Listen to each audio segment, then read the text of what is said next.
আসসালামু আলাইকুম। আজকের বাংলা নিউজে সবাইকে জানাচ্ছি স্বাগতম। শুরুতে জানাচ্ছি খবরের সংবাদ শিরোনাম। আজকের বাংলা নিউজের সাথেই থাকুন।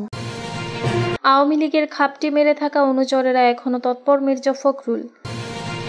গণতান্ত্রিক সরকার প্রতিষ্ঠায় প্রয়োজন সুষ্ঠু নির্বাচন, আব্দুল আওয়াল মিন্টু। তারেক রহমান যখন আসবেন তখন দিনক্ষণ জানাবেন, হুমায়ুন কবির। আওয়ামী লীগের ঘাপটি মেরে থাকা অনুচরেরা এখনও তৎপর, মির্জা ফখরুল। বিএনপির মহাসচিব মির্জা ফখরুল ইসলাম আলমগীর বলেছেন, পতিত আওয়ামী লীগ সরকারের আমলে রাজনৈতিক উদ্দেশ্য সাধনে বারবার সাম্প্রদায়িক উস্কানি, বিভিন্ন ধর্মীয় জনগোষ্ঠীর দেবালয় আক্রমণ, ভাঙচুর সহ নানা অপ্রীতিকর সাজানো ঘটনা সংঘটিত হয়েছে। তাদের ঘাপটি মেরে থাকা অনুচরেরা এখনও তৎপর। শারদীয় দুর্গাপূজা ও বিজয়া দশমী উপলক্ষে দেওয়া বাণীতে বিএনপির মহাসচিব এসব কথা বলেন। বিএনপির ভেরিফাইড ফেসবুক পেজে বাণী দেওয়া হয়। বাণীতে মির্জা ফখরুল বলেন, হিন্দু সম্প্রদায়ের সবচেয়ে ধর্মীয় এবং সামাজিক উৎসব শারদীয় দুর্গাপূজা ও বিজয়া দশমী। এ উপলক্ষে আমি হিন্দু ধর্মাবলম্বীদের সবাইকে জানাই আন্তরিক শুভেচ্ছা ও প্রাণঢালা অভিনন্দন। তাদের অব্যাহত সুখ, শান্তি ও কল্যাণ কামনা করছি। শারদীয় দুর্গাপূজা বাঙালি হিন্দু জনগোষ্ঠীর সব মানুষের জীবনে এক আলোকদীপ্ত বিশেষ স্থান অধিকার করে আছে বলে উল্লেখ করেন বিএনপির মহাসচিব। তিনি বলেন, সুদীর্ঘকাল ধরে বাংলাদেশ সহ বাঙালি হিন্দু জনগোষ্ঠীর এই ধর্মীয় উৎসব এক ঐশ্বর্যমণ্ডিত, মহামান্বিত দেবী দুর্গা শক্তি ও সাহসের মূর্ত প্রতীক। পৃথিবীতে অঞ্চল ভেদে যে কোনো উৎসবে মানুষের মধ্যে স্বর্গীয় আনন্দ ও শুভেচ্ছার বার্তা নিয়ে আসে বলে উল্লেখ করেন মির্জা ফখরুল। তিনি বলেন, উৎসবের প্রাঙ্গণে কোনো বাধা নিষেধ নেই, সেটি প্রত্যেক মানুষেরই মিলন কেন্দ্র। বাংলাদেশের মৃত্তিকার গভীর থেকে যে ইতিহাস ঐতিহ্য উৎসাহিত হয়, সেটি ধর্মীয় স্বাধীনতা ও মূল্যবোধকে অন্তর্ভুক্ত করে। দুর্গাপূজার মূল বাণী হচ্ছে অশুভের পর শুভের জয়। গণতান্ত্রিক সরকার প্রতিষ্ঠায় প্রয়োজন সুষ্ঠু নির্বাচন, আব্দুল আওয়াল মিন্টু।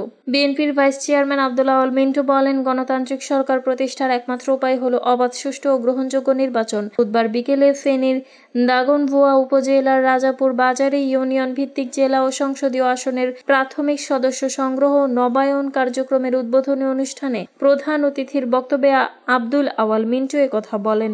আব্দুল আওয়াল মিন্টু বলেন, বিগত 15 বছর আমরা খালেদা জিয়া ও তারেক রহমানের নেতৃত্বে ফ্যাসিবাদী সরকারের অপকর্ম ও লুটপাটের বিরুদ্ধে আন্দোলন চালিয়ে আসছি। সেই আন্দোলনে একটি সরকারের পতন ঘটেছে, তাদের অনেকেই দেশ ছেড়ে পালিয়েছেন। এটি গণতন্ত্র প্রতিষ্ঠার সংগ্রামের আমাদের প্রাথমিক বিজয়। আব্দুল আওয়াল মিন্টু আরও বলেন, বিএনপি একটি উদার গণতান্ত্রিক রাজনৈতিক দল। গত 15 বছরে দলকে ভাঙতে নানা ষড়যন্ত্র হয়েছে, তবে তা ব্যর্থ হয়েছে। ফেব্রুয়ারির প্রথম দিকে সরকার সুষ্ঠু নির্বাচনের জন্য রোডম্যাপ ঘোষণা করেছে। দল যাকে মনোনয়ন দেবে তার পক্ষে ঐক্যবদ্ধভাবে কাজ করতে হবে। অনুষ্ঠানে সভাপতিত্ব করেন ইউনিয়ন বিএনপির আহ্বায়ক মিজানুর রহমান। বিশেষ অতিথি ছিলেন তারেক রহমান যখন আসবেন তখন দিনক্ষণ জানাবেন, হুমায়ুন কবির। আগামী জাতীয় সংসদ নির্বাচনে তারেক রহমানের নেতৃত্বে বিএনপির অংশ নেবে বলে জানিয়েছেন তার পররাষ্ট্র বিষয়ক উপদেষ্টা হুমায়ুন কবির। যুক্তরাষ্ট্র সফর শেষে দেশে ফিরে বৃহস্পতিবার 2 অক্টোবর হযরত শাহজালাল আন্তর্জাতিক বিমানবন্দরে সাংবাদিকদের তিনি একথা বলেন।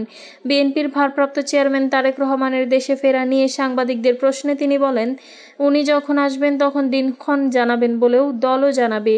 তারিখ যখন নির্ধারিত হবে আপনারা জানতে পারবেন। হুমায়ুন কবির আরও বলেন, তারেক রহমান নেতৃত্বেই যেহেতু বিএনপি নির্বাচন অংশ নেবে এবং তিনি নেতৃত্ব দেবেন, সুতরাং তারা আসা স্বাভাবিক।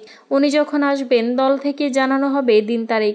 সংসদ নির্বাচন নিয়ে কোনো শঙ্কা নেই বলেও জানান তিনি। হুমায়ুন কবির বলেন, অন্তর্বর্তী সরকার যথেষ্ট আন্তরিক আছে। সময়ের নির্বাচনের আয়োজনের জন্য ইনশাআল্লাহ ফেব্রুয়ারিতেই নির্বাচন হবে। নিউ ইয়র্কে জাতীয় নাগরিক পার্টির এনসিপি নেতাদের উপর হামলার প্রসঙ্গে তিনি বলেন, নিউ ইয়র্কে এনসিপি নেতাদের উপর হামলার মাধ্যমে এটা প্রমাণিত হয়েছে আওয়ামী লীগ সন্ত্রাসী সংগঠন।